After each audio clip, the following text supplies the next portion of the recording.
Et bonjour les amis turfistes, c'est avec grand plaisir qu'on se retrouve pour le pronostic du quintet de ce mardi. Allez, ce mardi nous aurons Clairefontaine avec 16 partants, 2400 mètres et de la pluie. Beaucoup de pluie prévue par la météo. Je suis donc parti pour ce qui est de mon étude, mon regroupement d'infos dans cette vidéo sur un terrain collant. Voilà, c'est mon choix après avoir étudié différentes météos. On verra bien. En tout cas, sachez que j'ai fait toutes mes sélections et tous mes commentaires en fonction de cela. Voilà, il me semblait que c'était important de le préciser. Bon, allez, on met le petit pouce sur la vidéo. Les amis, si vous avez la possibilité de mettre le petit pouce en l'air, ça m'aide beaucoup pour le référencement de vidéos et ça me fait très plaisir, n'hésitez pas. Allez, let's go pour les infos, pour les pronos, pour les tuyaux avec avant l'orage. Je pense qu'il porte très bien son nom. Alors, c'est un cheval que je vous avais pas trop conseillé ces derniers temps à ce niveau, en vous indiquant, sauf s'il pleut avant, plus que prévu. Aujourd'hui, il pleut, c'est prévu. Bon, écoutez, c'est peut-être de l'or qui tombe du ciel pour ce cheval. Du coup, là, cette fois-ci, je vais le garder assez haut. En plus, il va pas être trop joué. Beaucoup le voient comme un cheval qui gagne pas à ce niveau. Et donc, l'ont mis soit très loin dans leur prono, soit pas du tout d'ailleurs.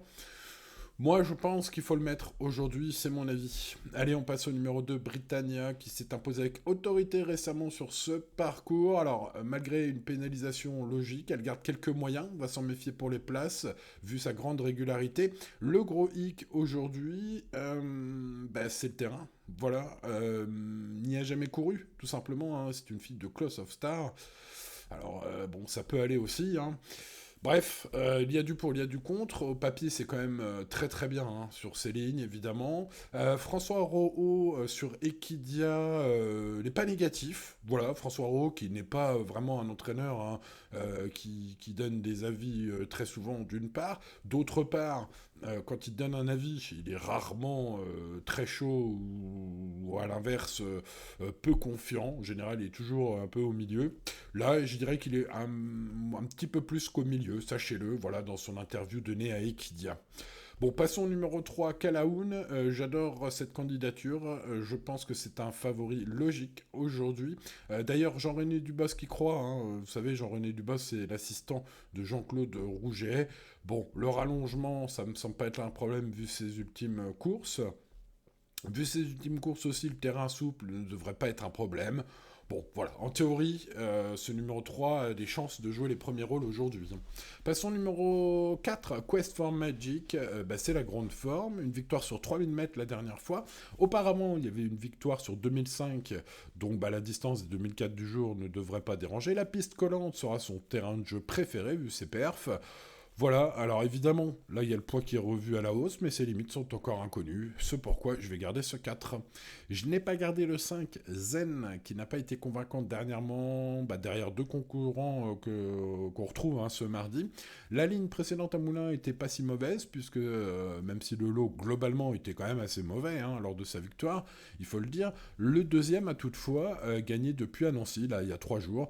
Donc bon, écoutez, voilà, un cheval que je ne raille pas, mais bon, qui n'a aucune expérience à ce niveau et me semble pris très haut au poids.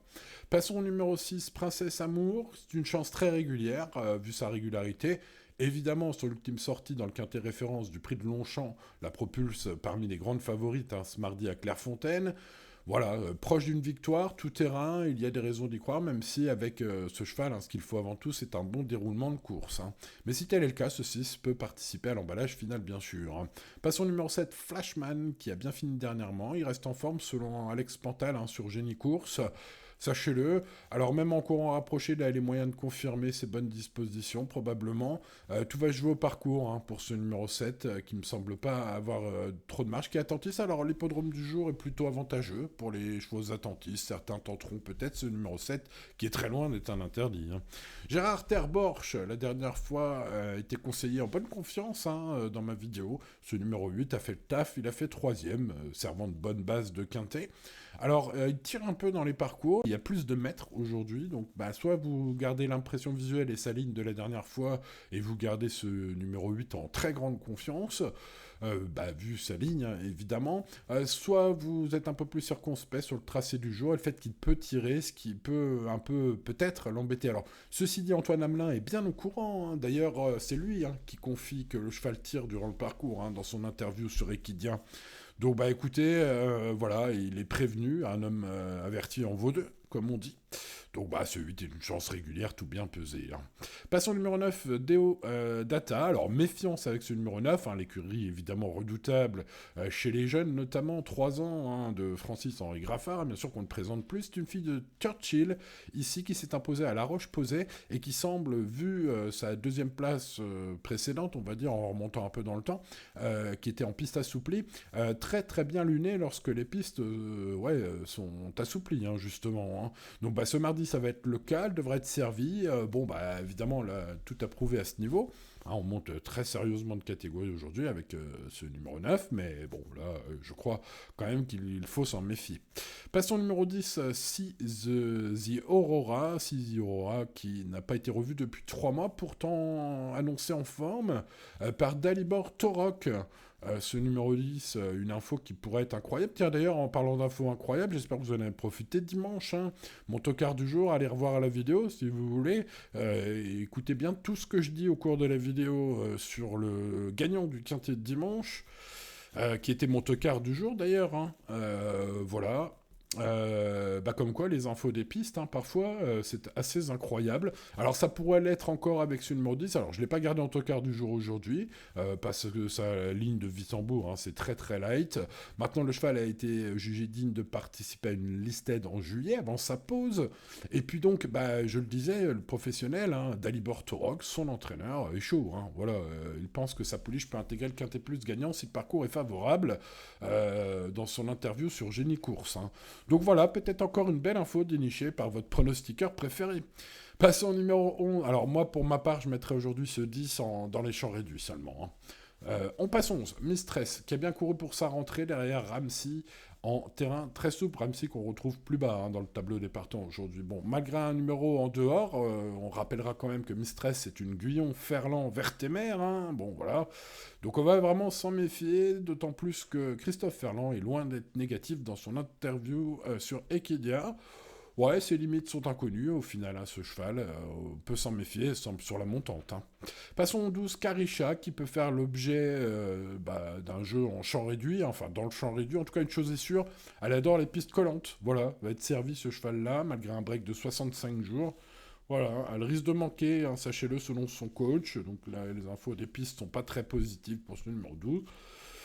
Mais terrain défoncé, on a déjà vu bien courir, hein. Donc si jamais ça part en cacahuète, le terrain ce mardi à Clairefontaine, peut-être faudra-t-il mettre ce 12 quelque part. Moi je le mettrais dans mes champs réduits. Allez, passons au numéro 13, Wim Magati, qui est mon cheval préféré, deuxième sur ce tracé dans le prix Génibet Super Top 5 en août dernier. Le cheval est annoncé en grande forme avec un Jérôme Andreu qui semble y croire chaud patate, hein, aujourd'hui dans la presse.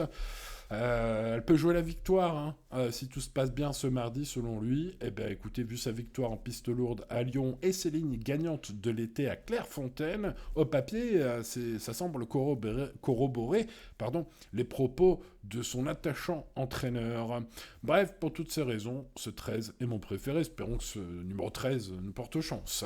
Passons au numéro 14, Ramsey, qui a donc devancé Mistress, hein, dans sa carrière. Bon, depuis, c'est pas terrible, n'a pas trop aimé quand le terrain était trop lourd la dernière fois. Je crois que c'était à Saint-Cloud de mémoire, à vérifier, mais enfin, le terrain était quand même sacrément collant. Ce jour-là, puisque j'ai revu la course, je me rappelle plus si c'était à Saint-Cloud, hein, mais il me semble, bon bref, peu importe. Stéphane Pasquier, Tomalette, donc s'il lui donne le parcours en or, je vais pas rayer ce 14, mais bon, vous avez vu la météo, au final il y a du pour, il y a du contre. Alors j'ai pas gardé le bas du tableau puisque Seven As Bay, le numéro 15, est de loin le cheval le moins bon de ce quintet. Alors il compte 0 podium en 4 courses, hein, c'est le seul cheval qui a pas de perf en fait, hein, de tout le lot. Maintenant, Bon, bah, du coup, il est pas trop pris, enfin, elle est pas prise trop haut en termes de valeur. C'est une fille de New Bay qui monte en expérience au fil des courses, on va dire. Et aujourd'hui, il y a les œillères australiennes pour la première fois, ce qui peut tout changer. Au final, j'ai pas, je ne dirais pas impasse sur ce 15, je dirais X de la course, puisque bah, on ne sait pas ce que ça va faire dans le handicap, on ne sait pas ce que ça va faire dans ce terrain, on ne sait pas ce que ça va faire avec les œillères, il y a beaucoup d'inconnus, c'est pourquoi je dirais que c'est un X, ce 15. Passons au numéro 16, Louis II, qui lui a couru 33 fois. Alors, à ma connaissance, j'ai pas été vérifié complètement évidemment, mais enfin bon, j'ai quand même 2-3 connaissances dans le domaine. Ce poulain est le plus expérimenté en France, des poulains de 3 ans. Il a couru 33 fois, les amis, c'est quand même incroyable. Il y en a qui. Oh, enfin bon, bref, voilà. En tout cas, c'est un petit dur pour répéter toutes ces courses. C'est plus expérimenté de très loin au départ de ce quintet. Du coup, voilà. Ceux qui jouent les chevaux les plus expérimentés, donc mettront ce numéro 16 sur leur ticket. Moi, ce que je pense, c'est qu'il a montré des dizaines de fois que dans ce genre de lot, il n'avait pas la pointure. C'est mon avis. Maintenant, voilà, il a l'expérience pour lui. Il peut peut-être intéresser certains d'entre vous. Moi, je n'ai pas gardé ces chevaux. Voilà, c'est comme ça. Bon, les amis turfistes, il est temps de passer au choix. Je vous ai relayé des propos très élogieux de l'entraîneur de ce numéro 13 au cours de cette vidéo. Ce numéro 13 m'intéresse pas que pour ça, parce qu'en plus des propos de Jérôme Andreu, évidemment, la ligne de août, donc ici même à Clairefontaine, sa victoire en piste lourde à Lyon auparavant, en font un papier de luxe, si j'ose dire, ce numéro 13. En plus, l'info des pistes est bonne. Donc bon, écoutez, ce numéro 13, c'est mon préféré, on va croiser les doigts. Allez, passons au favori logique. À mon avis, c'est le 3. Voilà, c'est mon avis, évidemment, ça n'engage que moi, vous le savez. Mais Calahoun portera la confiance de Jean-René Dubosc, l'attachant assistant du célèbre entraîneur Jean-Claude Rouget. Le rallongement, ça me pose pas de problème. Le terrain souple, vu ses courses dans des bons lots en terrain souple, ça me pose pas de problème. Il me semble pris à sa juste valeur, ce cheval, il est très régulier. Voilà, ce numéro 3 peut pourquoi pas être tenté aussi en base. Le numéro 4, Quest for Magic. Eh bien écoutez, ses limites sont inconnues. Voilà, ces deux dernières courses sont de toute beauté, comme on dit. L'une sur une distance proche de celle du jour en terrain collant, l'autre sur 3000 mètres.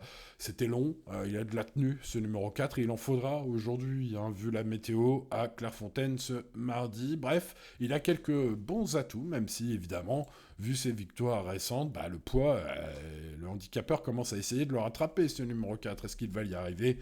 On verra bien. Passons à un cheval que j'ai plutôt bien senti ces derniers temps, puisque j'indiquais que je ne le conseillais pas, sauf s'il y avait beaucoup de pluie imprévue.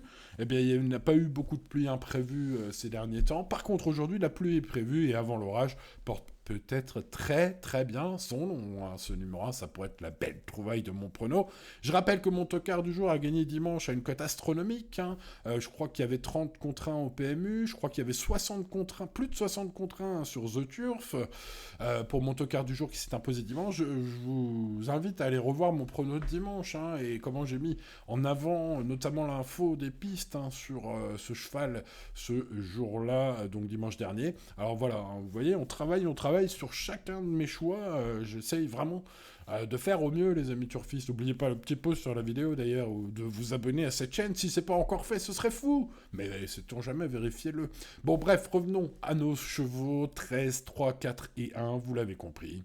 Ce sont mes chevaux préférés. Ensuite, il y a des chevaux logiques quand même, avec les lignes notamment de Gérard Terborch, de Princesse Amour, de Deota, bref, le 6, le 8, le 6 et le 8 surtout, voilà, ce sont des chances très logiques, des chances régulières.